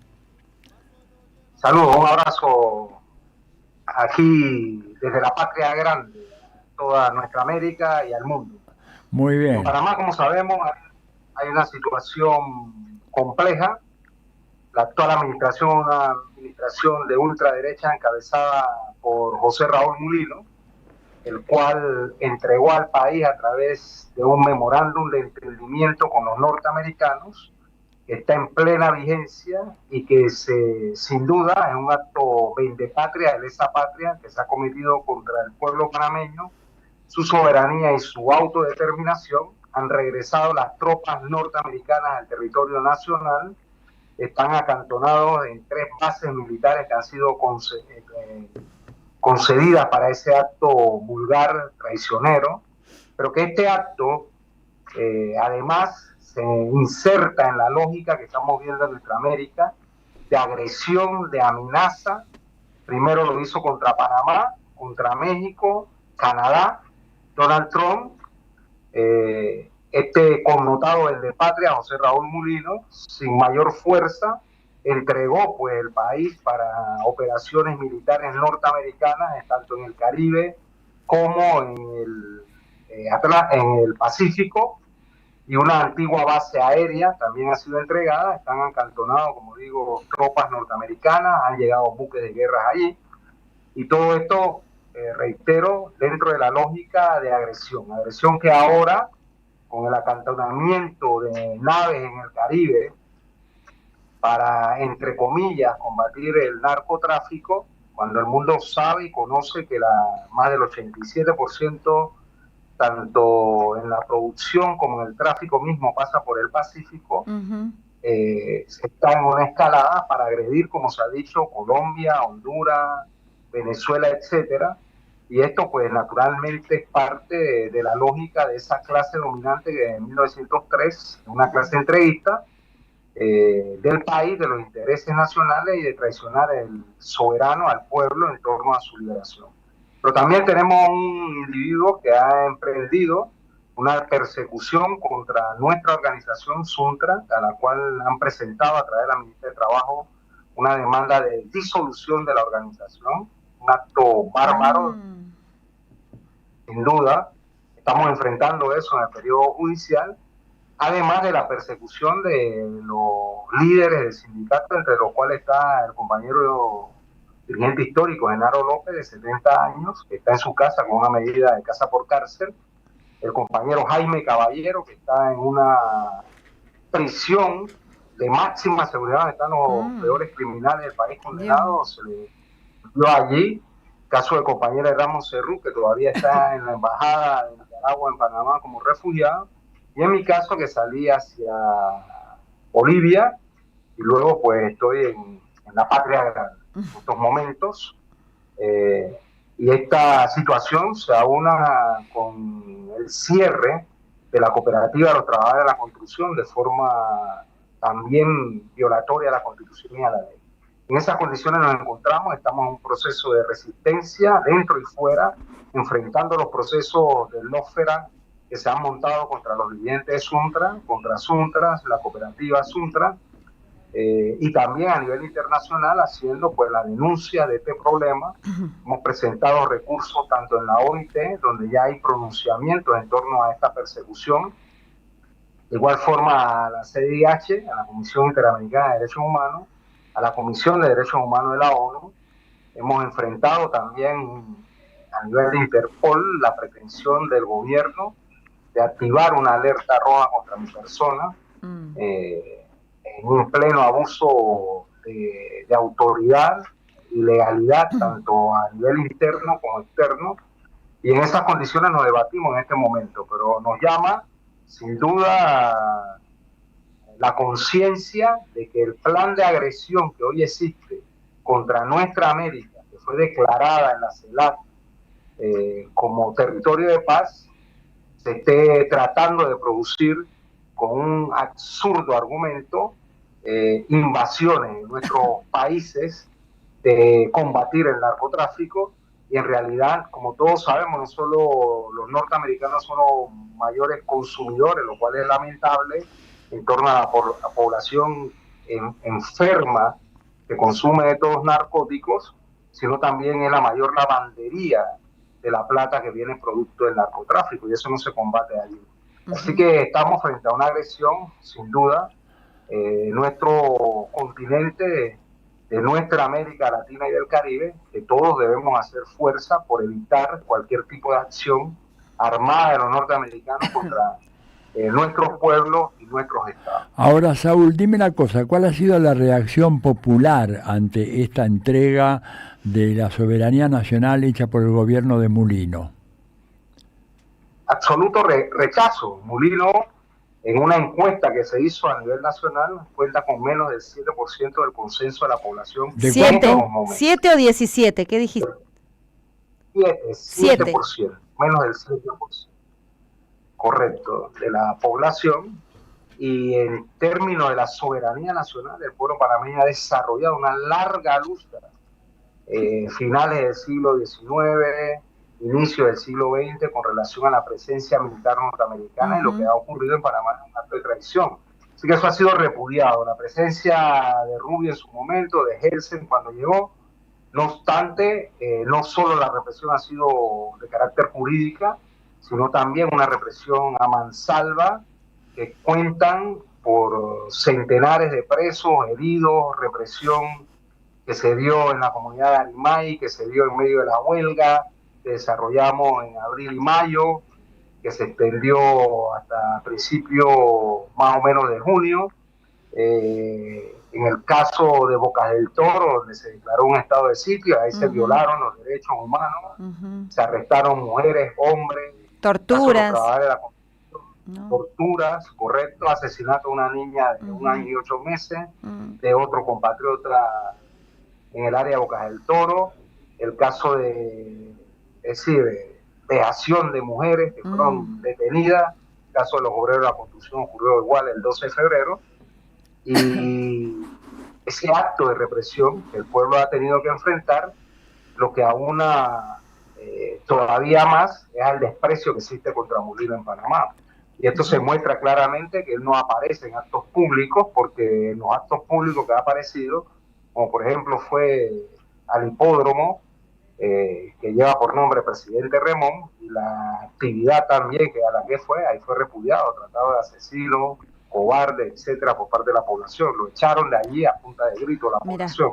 Muy parecido a lo ocurrido a Milei en medio de la campaña, ¿no? Así que en esas condiciones estamos en Panamá. Recordemos a la audiencia que estamos hablando ni más ni menos que con el líder del Suntrax, Saúl Méndez. El Suntrax es el Sindicato Único Nacional de Trabajadores de la Industria de la Construcción y similares, que es el núcleo de la organización popular, el núcleo de la lucha que se viene dando en todas estas últimas décadas, me atrevería a decir. Así que es muy importante su palabra, la persecución que sufre. Nos solidarizamos acá desde la Radio de las Madres de Plaza de Mayo, con ustedes, todo nuestro apoyo. Y bueno, como ahí también vemos en tu palabra, primero la vara, la doble vara o triple o cuatriple de la prensa internacional, que no dice nada de toda esta persecución terrible que están sufriendo ustedes. Imagínate en cualquier otro país que gobierne un gobierno progresista que además no persigue así, pero si hicieran alguito mínimo ya estarían todos los periódicos en todas las primeras planas. Y además también notar la diferencia de esta invasión que está el presidente entreguista de tu país, Mulino, cómo abre las puertas a otra invasión, esta vez de la mano del propio presidente, a diferencia, bueno, del pueblo venezolano, el gobierno venezolano que está enfrentando junto a su pueblo esta amenaza militar. Acá ustedes, el pueblo, las organizaciones populares son las que lo enfrentan y reciben el ataque de su propio gobierno. Sin duda, es parte de toda esa forma de autoritarismo. Nosotros hemos planteado que para poder imponerse por ahora, el gobierno no solo ha violado la Constitución, la ley, el Tratado de Neutralidad que está vigente, que declara el Canal de Panamá y Panamá neutral frente a conflagraciones de orden mundial, regional o lo que sea. Con ese memorándum de entendimiento se viola ese pacto de neutralidad para poder imponer esta agenda entreguista. La represión ha sido su tónica. No obstante, seguimos en resistencia, el pueblo sigue tomando acciones en función de denunciar lo que está ocurriendo, y naturalmente Panamá en el pasado, durante la presencia militar norteamericana y sus bases, sirvió allí no solo para entrenar a los asesinos, que luego fueron los dictadores de cada uno de nuestros países con las dictaduras militares, sino también plataforma de agresión a la lucha de los pueblos en armas que se daban en distintas partes del continente. Así que esa plataforma de agresión contra los pueblos de América Latina se ha vuelto a reactivar con el memorándum de entendimiento. Claro. Así que es parte de una situación realmente fuera del contexto de la lucha de liberación de los pueblos de nuestra América y particularmente del pueblo panameño. Saúl, una última pregunta por mi parte al menos. ¿Cuál ha sido la reacción de los partidos políticos ahí en Panamá frente a esta tremenda capitulación del gobierno de Mulino frente a los intereses de Estados Unidos? Prácticamente ha sido nulo la voz de los partidos políticos tradicionales, que como al igual el partido que con los votos prestados del condenado Martinelli llevó Mulino a la presidencia, los partidos políticos tradicionales no han dicho absolutamente nada. Tampoco lo han dicho supuestas nuevas voces aglutinadas en un movimiento derecha igual, adulador, algunos de ellos de Milei y de la ultraderecha, conocido como Vamos, con relación a este tema. En algún momento, algunas, entre comillas, personalidades pertenecientes al mundo político, caso de una persona apellido Lombana, Vázquez, Torrijos y otros, hicieron un pronunciamiento en contra del memorándum. Los gringos empezaron a retirar visas y desaparecieron del plano nacional en torno a este tema. Es decir, cuando los amos retiran la visa, ellos se esconden inmediatamente.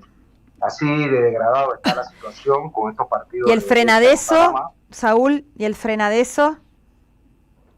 El Frenadeso y el Movimiento Popular somos los que estamos denunciando este tema. Soy un gran miembro de Frenadeso, también de la Alianza Pueblo Unido por la Vida, que es la organización que ha enfrentado los problemas nacionales del 22, 23, ahora el 25. Hemos estado denunciando este tema, hemos presentado recursos legales, tanto en la Asamblea como en la jurisdicción penal, exigiendo sean investigados y juzgados los vendepatria por el delito de lesa patria. Bien. Bueno, muy bien, Saúl. Gracias por este informe. El tiempo apremia. Acá en la radio tenemos varias entrevistas más. Queremos seguir muy de cerca esto de Panamá, así que te estaremos llamando en las próximas semanas y si hay alguna emergencia te vamos a contactar para que nos hagas un nuevo informe y que nos pongas al día de la situación. Mientras tanto, toda nuestra solidaridad contigo. Una lucha ejemplar la tuya, la del Asunto. Un gran abrazo. Fuerza el pueblo panameño, Saúl. Todo nuestro afecto allá. Adiós.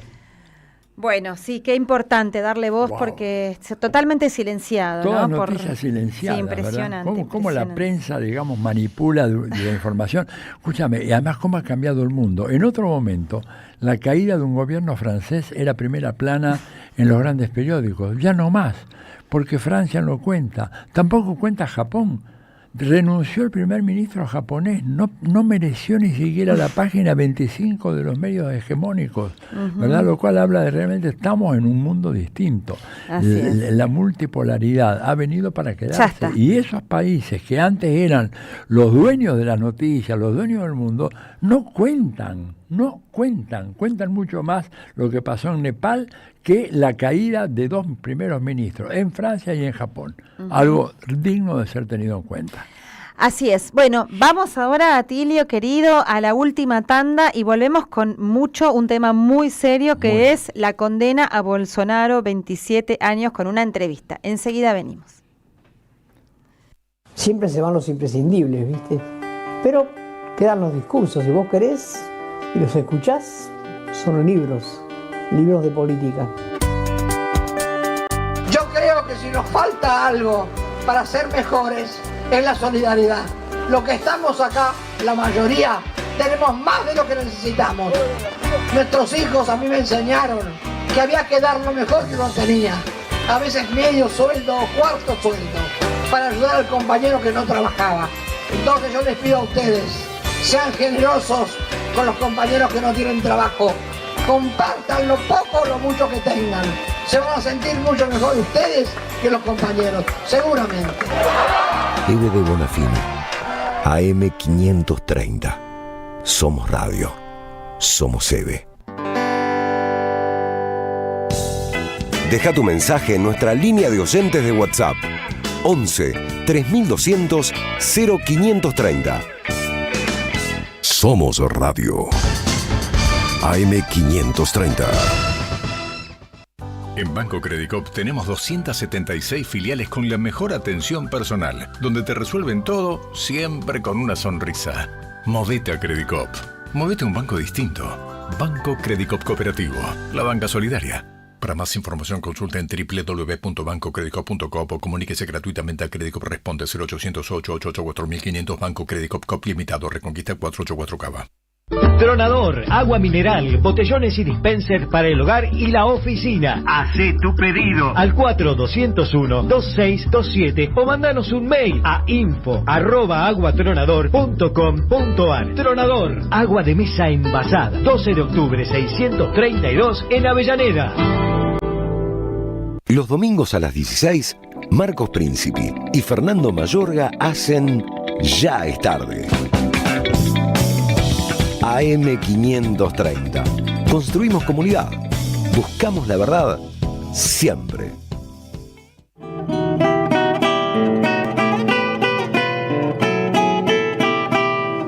Juan Falú y Marcelo Mogilevsky presentan su nuevo disco, Falú Mogilevsky 2024 en vivo en Montevideo. El domingo 28 de septiembre a las 20 en Catalinas Sur, Pérez Galdós 93, La Boca. Entradas anticipadas con descuento por Alternativa Teatral. Produce Don Narciso. Auspicia AM530 Somos Radio.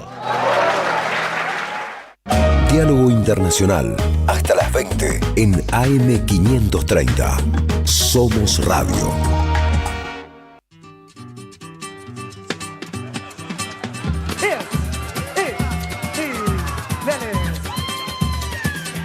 Vamos a ir a Brasil ahora, pero antes quiero hacer un anuncio porque hay una presentación muy importante de un libro que se llama nada menos que Neoliberalismo, Neofascismo y Crisis Climática.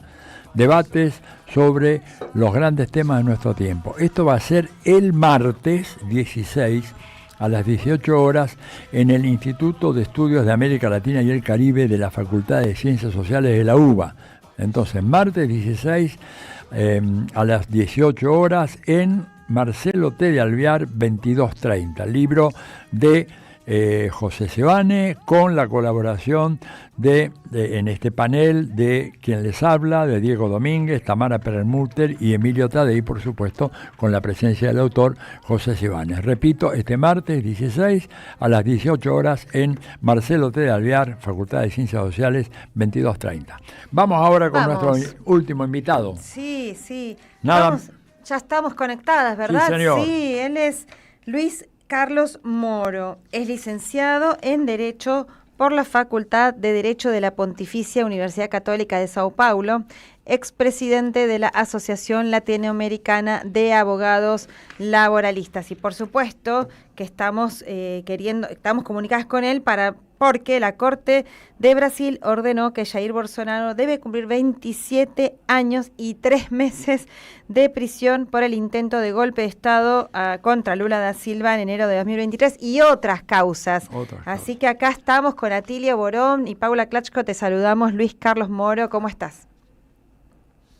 Muy bien, es un gusto y un honor estar aquí con ustedes y hablar con los oyentes y los espectadores que están junto con nosotros. Un gran abrazo. Gracias, Luis Carlos. Bueno, como te imaginarás, esa noticia de la condena por 27 años y 3 meses ha resonado como una bomba, porque además, aparte de Bolsonaro, incorpora unas 8 o 10 personas más. Y bueno, se suponía de que el Tribunal Supremo Constitucional de Brasil no iba a avanzar tan lejos y sin embargo lo hizo. ¿Qué posibilidades tiene esta sentencia de ser cumplida? Es decir, que no vaya a haber una revisión, una segunda instancia, una manifestación popular al estilo de lo que ocurrió, digamos, a inicio del 2003, que ponga, que de alguna manera elimine esta sentencia y obligue a la liberación o a la anulación de la sentencia. ¿Cómo lo ves?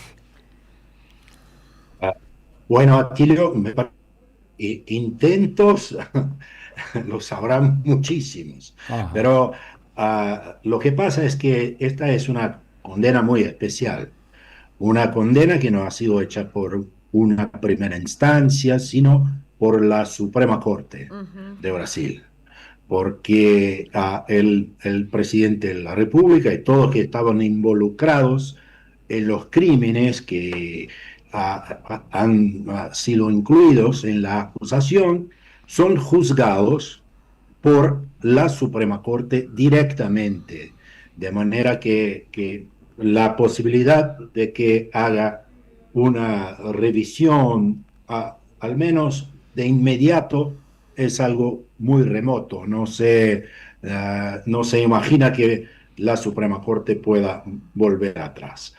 La verdad es que por la primera vez en Brasil se condenan no solo el presidente de la República,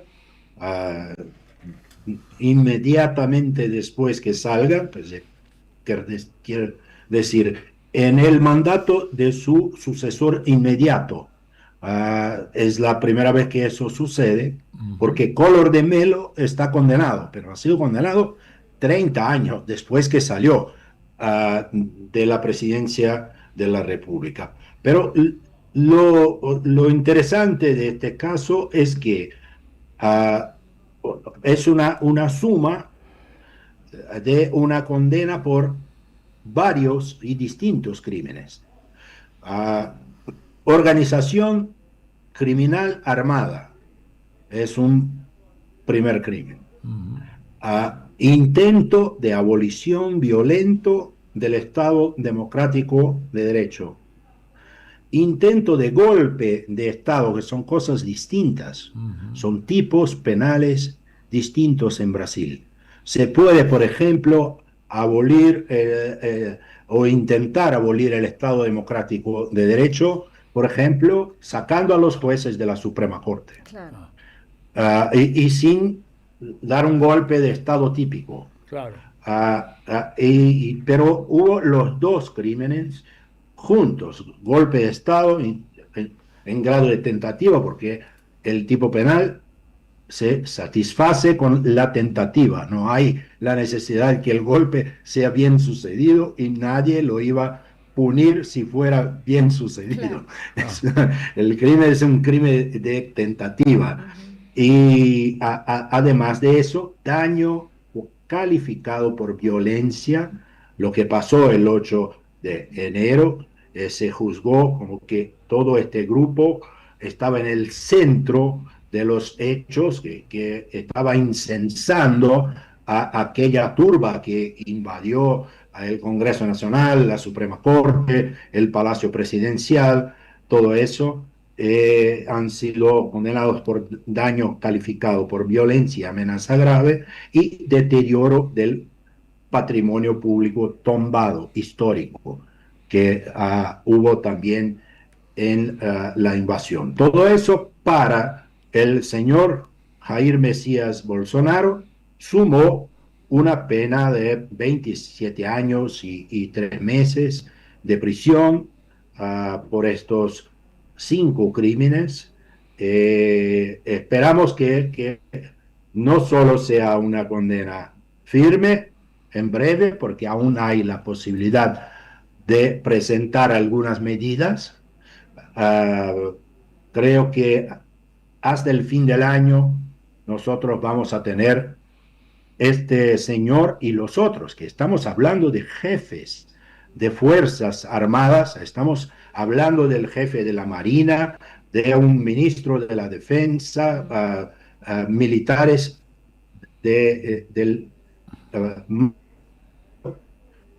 y es la primera vez que eso sucede en la historia de la República Brasileña.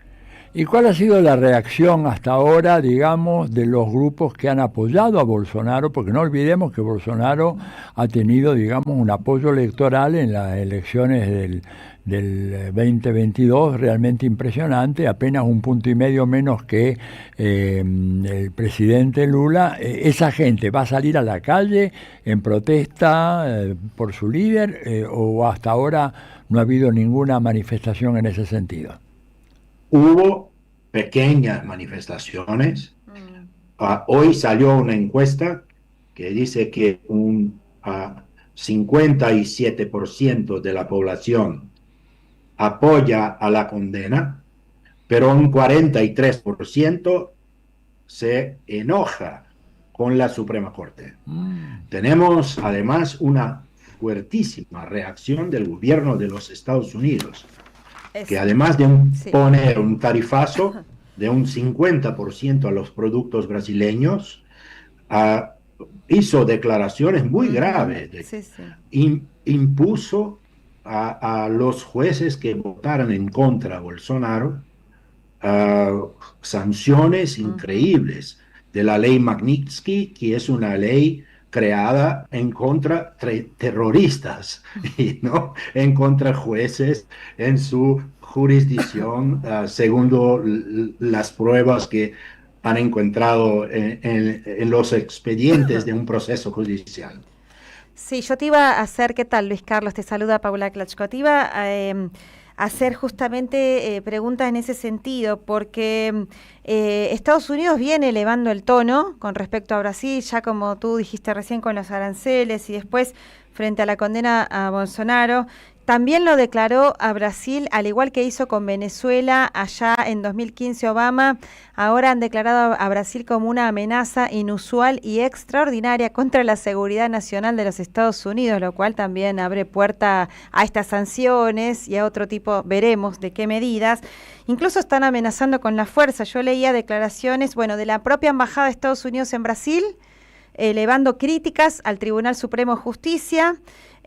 A Marco Rubio, ¿no?, el canciller estadounidense, también amenazando que Estados Unidos iba a responder en consecuencia frente a la condena de Bolsonaro. Y y otras voces más que hubo, para hacerla corta, pero también frente a esto, el presidente Lula contestó con altura, e incluso Itamaraty, que siempre suele ser bastante moderada, frente a la Cancillería, nos referimos de Brasil, frente a esto también, ¿no? Se pronunciaron en contra de esas amenazas por la soberanía, en contra la injerencia, que no se iban a dejar intimidar, etcétera. Incluso hubo amenazas de uso de la fuerza, usando la supuesta la excusa de la libre expresión y qué sé yo. ¿Cómo analizás este panorama? Bueno, eso tiene más camadas. Hay una fuerte reacción de las empresas americanas que tienen la propiedad de las redes sociales y de la comunicación a algunas iniciativas tanto legislativas como judiciales en Brasil, en términos de no permitir que a nombre de la libertad de expresión se pueda hacer todo en las redes sociales. Además de esa gente que es muy fuerte y junto al gobierno actual de los Estados Unidos, hay también algunos integrantes de la extrema derecha de Brasil que se han cambiado de país, están trabajando directamente en los Estados Unidos. Eso es el caso de los dos principales integrantes de este grupo. Uno es el hijo del expresidente Bolsonaro, Eduardo Bolsonaro, que es un diputado por el estado de San Pablo, que está viviendo en los Estados Unidos muy cerca de Trump, de Marco Rubio y del gobierno y de asesores del gobierno de los Estados Unidos, trabajando todo el tiempo para que los Estados Unidos impulsen estas medidas en contra Brasil y su gobierno. Un otro es el nieto del ex dictador João Batista de Oliveira Figueiredo, el general Figueiredo, el último general antes de que el poder en Brasil pasara a las manos de los civiles, de José Sarney. Y el nieto, se llama Paulo Figueiredo, trabaja y tiene una cercanía muy próxima del gobierno de los Estados Unidos, y ellos dos son los principales liderazgos que impulsan estas medidas en contra de su propio país. A ellos no interesan los intereses nacionales, solo quieren librar a Bolsonaro y su banda de los efectos de este proceso que tuvo ahora su primer fallo. Qué grave. Y Luis Carlos, para complementar la pregunta que te hacía antes Atilio sobre la reacción de los partidos bolsonaristas, te hago la otra pregunta. ¿Cuál fue la respuesta o si hubo apoyo popular? Me imagino que sí, pero digo, expresiones de movilización en las calles o no de tanto del PT como del MST o de otras diversas organizaciones populares? Hubo poca expresión, tanto de parte de los apoyadores de Lula, cuanto de parte de los apoyadores de Bolsonaro. Además, porque están escaseando. Mira, el año que viene vamos a tener elecciones. Una de las consecuencias de esta condena a los condenados todos es la suspensión de sus derechos políticos por 8 años. A empezar de cuando haga el tránsito en juzgado, cuando se quede firme la sentencia, ellos todos se quedarán 8 años alejados de los cargos electivos. Entonces es impresionante cómo la derecha se organiza y cómo Bolsonaro ya está perdiendo el apoyo entre los parlamentarios que ya están se organizando para ver si sacan otra candidatura viable en contra la candidatura de Lula, que probablemente, muy probablemente, se presentará a su reelección el año que viene. Esta, por ahí, es la última pregunta, al menos por mi parte, justamente el tema del Parlamento, porque sabemos que el Parlamento está absolutamente en contra de Lula y del Partido del Trabajo del gobierno. ¿Y cómo está el panorama ahí? ¿Qué acciones puede tomar o cómo puede reaccionar el Parlamento frente a esta? Bueno, vos un poco adelantaste recién, pero si podés explayar un poquito sobre eso. Sí, Paula, lo que pasa es que están intentando impulsar una ley de amnistía para los condenados. Solo que para eso, en el proceso legislativo, tendrían que obtener la sanción del presidente de la República. Lula tendría que sancionar. Claro que ellos pueden derrumbar el veto el veto presidencial, puede ser derrumbado por el Congreso, pero eso sería un esfuerzo político con un desgaste tan grande en el año electoral, que me parece que no obstante esté hablando sobre ese tema, no hay en verdad la voluntad para que eso culmine. Me parece que es todo un juego muy mediático de supuestamente proteger al expresidente, pero el espacio que se abre hace con que los intereses políticos se cambien, ¿no? Claro. Luis Carlos, antes de despedirte, recuérdanos cuál fue el resultado de la encuesta que decías tú recién, quiénes estaban a favor de la condena y quiénes en contra, cuál era la proporción. 57 en favor, 43 en contra. 57, perfecto. Bueno, pues creo que vamos a seguir de cerca los acontecimientos, Luis Carlos, y te agradecemos mucho tu presencia en nuestro programa. ¿Ok? Te mandamos un gran abrazo. Muchas gracias, Atilio, Paula, un abrazo a todos. Quiero decir que soy verdaderamente apasionado por Argentina. Me encanta. Bueno, muchas gracias. Qué bueno, gracias. Que estés muy bien, gracias. Luis Carlos, adiós, buenas tardes. Muchas gracias. Bueno, sí, la verdad que Argentina también, bueno, interesantísima la entrevista, recién vamos a seguir con este tema, a ver cómo se desarrolla ya, pero bueno, ya que mencionó la Argentina, esta Argentina amada que nos da algunas alegrías y nos sigue dando tristezas, ¿no? También, pero bueno, no podemos dejar de comentar para el público internacional que nos sigue. El domingo pasado una gran alegría, ¿verdad?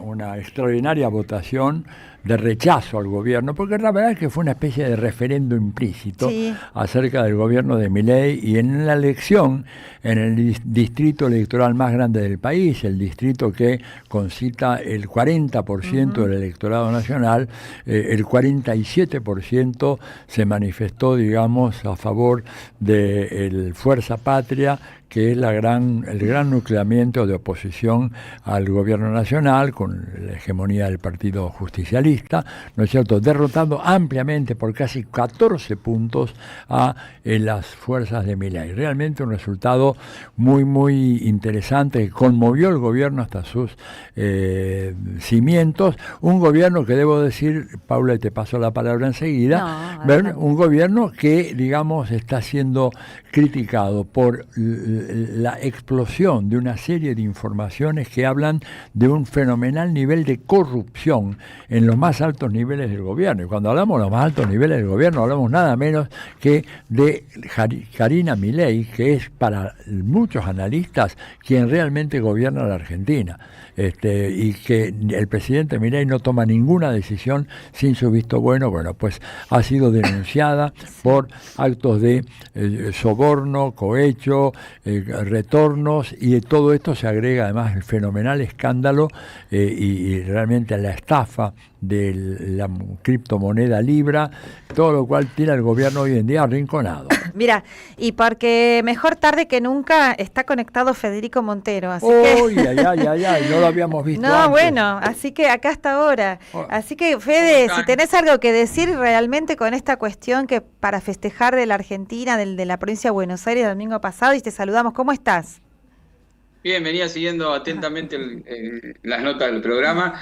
Sí, me parece que lo de la provincia de Buenos Aires tiene un impacto notable.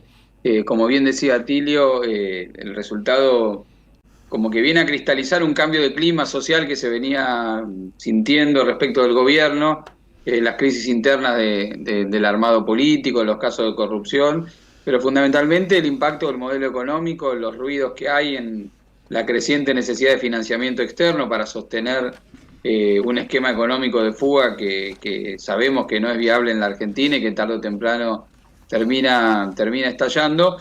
Y me parece que cuando uno analiza en más detalle los números de la provincia de Buenos Aires, también hay que mostrar el fracaso de la alianza, ¿no? De la alianza de la derecha, ¿no? Porque la novedad política fue la presentación de un frente que unificaba al PRO y a la Libertad Avanza, es decir, la pérdida de la conducción política por parte de la sección del fragmento que conduce Mauricio Macri de la derecha argentina, que, digamos, se doblegó frente a la conducción de Javier Milei. Y si uno compara la sumatoria de los votos que obtuvo en la última elección legislativa de la provincia de Buenos Aires, que fue la del 2021, por un lado la Libertad Avanza y por otro lado el PRO, y lo compara con la alianza de esos dos sectores en esta elección legislativa, hay una pérdida del orden de más de 1 millón de votos, lo cual significa que esa articulación que sí se había mostrado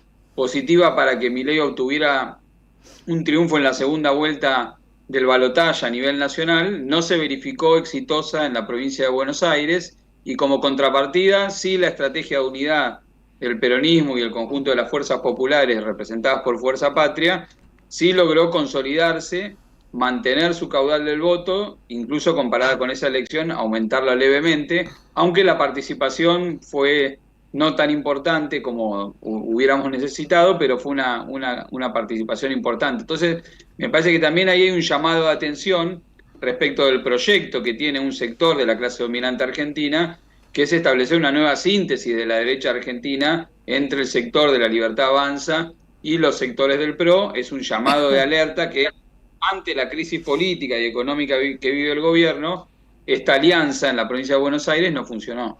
Sí, y evidentemente, Fede, hay una parte del establishment que le ha soltado la mano también a Milei, porque este espectáculo de tirarse entre ellos con estas denuncias de corrupción, que no la hizo la oposición, no la hizo Fuerza Patria, la hicieron entre ellos, y vemos cada día cómo se pelean, evidencia que hay esto, ¿no? El establishment, una parte por lo menos, tal vez ligada a los sectores que todavía conservan algo de productivo, pero también una parte de otros sectores también le sueltan la mano, y cuenta prácticamente con un apoyo también no tan sólido del FMI.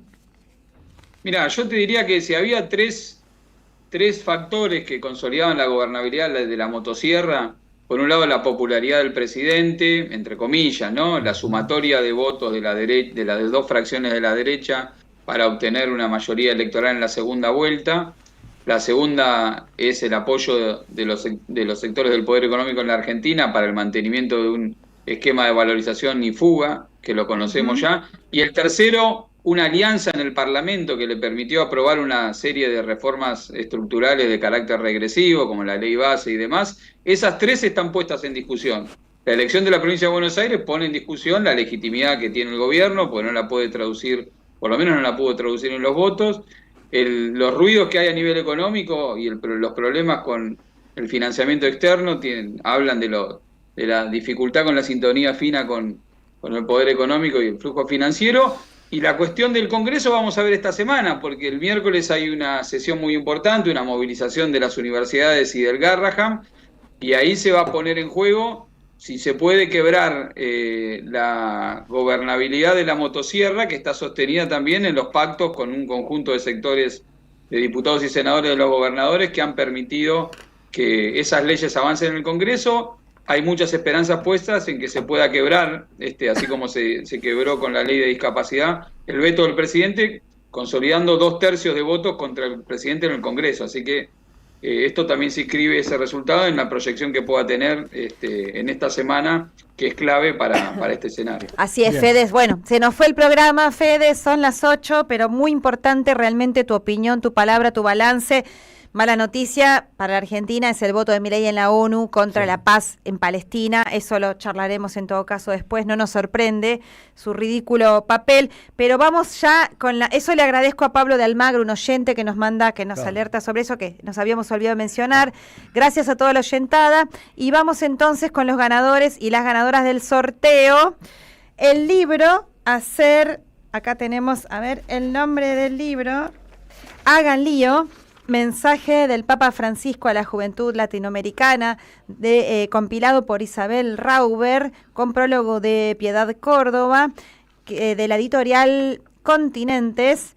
Lo ha ganado Natalia, cuyo DNI termina en 169. Natalia, tenés que retirarlo por la librería Badaraco, que queda en la avenida Entre Ríos 921 de la ciudad de Buenos Aires. Y para la presentación del disco Aire de Magnolias, conducido este grupo musical por Viviana Clachco, que va a ser en San Abasto, Subterráneo Cultural Sánchez de Bustamante 632.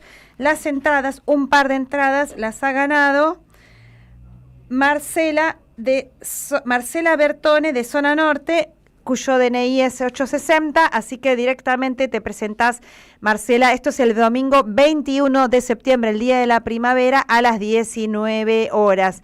Así que, bueno, agradecemos muchísimo. Le dejamos escuchando El tango será popular o no será nada. Chau, Ati. Chau, Fede. Besos a Telma y Marce. Gracias, Gabriela Gugliaro, Leandro Deza y Ailén. Y hasta la victoria siempre.